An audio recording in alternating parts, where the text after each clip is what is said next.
గడిచిన 3-4 రోజుల నుంచి కూడా ప్రత్యేకించి రాజమహేంద్రవరము అట్టుడికిపోయే పరిస్థితులు కనబడతా ఉంది.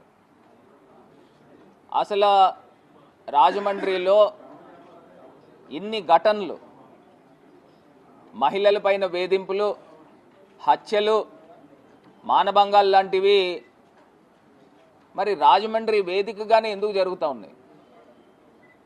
అది నిజంగా ఎంత బాధాకరం అండి, ఎంత శోచనీయం అండి. మొన్న పాస్టర్ ప్రవీణ్ కుమార్ గారు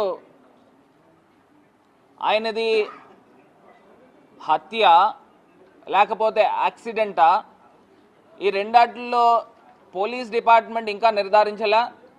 నాకు తెలిసి మరి నిన్నటిదాకా కూడా పోస్ట్ మార్టం రిపోర్ట్లో డాక్టర్స్ కూడా ఇంకా ఏం రకమైన వాళ్ళు అనౌన్స్మెంట్ చేయలే.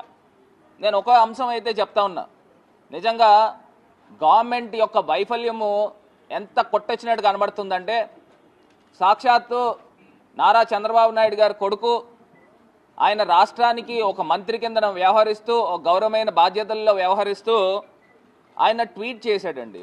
నారా లోకేష్ గారి ట్వీట్ ఏంటంటే, పాస్టర్ ప్రవీణ్ గారికి హఠాన్ ఏ రకంగా ఇవ్వాలి, పోస్ట్ మార్టం రిపోర్ట్ ఇవ్వకోకుండా, ఇంకా వాళ్ళు అనౌన్స్ చేయకోకుండా అది యాక్సిడెంటా హత్య అనేది మీరు ఏ రకంగా ట్వీట్ చేస్తారు? అంటే మీరు ప్రభుత్వం యొక్క వైఫల్యాన్ని కప్పిపుచ్చే కార్యక్రమం చేస్తూ ఉన్నారా అని అడుగుతా ఉన్నా. ఎంత దారుణం అండి. ఇప్పుడు మనుషుల ప్రాణం అంటే మీకు ఏ రకమైన విలువ ఉంది అని అడుగుతా ఉన్నా.